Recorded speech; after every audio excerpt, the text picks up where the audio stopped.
So I have Amy here again, and she's willing to be my horse again, even though she was tortured the last time. She's generous enough to do it again.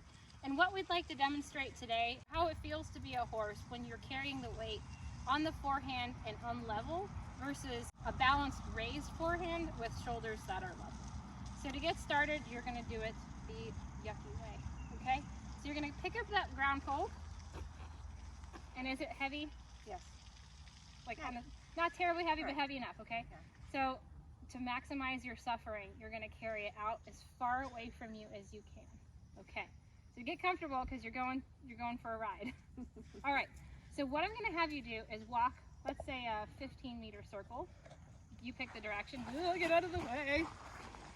Okay. Okay. Now I want you to go for a trot. Now I want you to canter. Now stop. Okay, now go. Now change directions. Okay, now trot. And canter. And stop.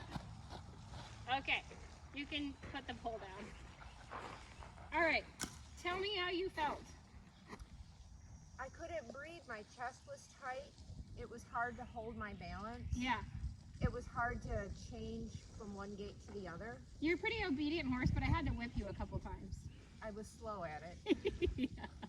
But the whole upper part of my body was tight and constricted. And what I noticed is that the pole continually dipped side to side, and it had to waver up and down. So especially when I asked you to change directions, the pole tipped a lot. So if we imagine that this pole is the shoulders of her horse, in order to balance, she has to, and when you were going into the trot, you had to hoist yourself up with your upper body. So if the forehand is overweighted, the horse is really overburdened. And so they have to use it for momentum to make their turns and to bring themselves up into the trot. And they're really unable to go from one gait to the other fluidly. Kind of sucked, right? Yeah, that makes sense. So let's go ahead and pick up the pole again. And now you're going to carry it tight to your chest as comfortably as it is for you. So what I want you to focus on is keeping the pole level. Okay. That's the only thing I want you to really think about while you're turning, is that it's comfortable, tight to your chest, and that your chest is nice and relaxed and open. Okay. Okay? So go ahead and walk the same circle. It's much easier to do. Much easier? Go ahead and pick up a trot. How did that feel? Much easier. Much easier? Pick up your canter. Very fluid, right? And go ahead and stop.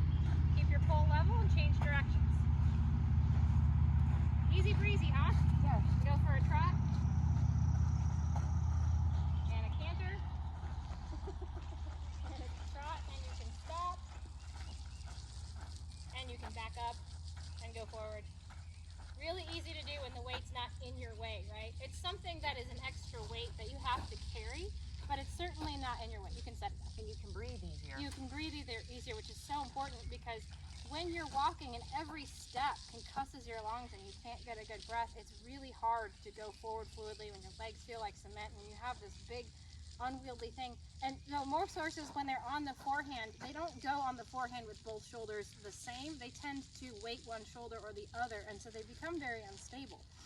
And so as riders, when we ride a horse like that, it feels like we can't steer them, or they won't slow down, or they won't speed up, or they can't change directions easily. And it's very easy to misinterpret that as disobedience.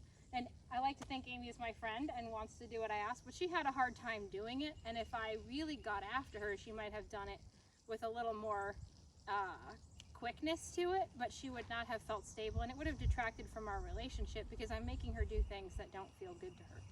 So by allowing the weight to be more stable and a better position and even, she can get done what I want her to do and still feel good about doing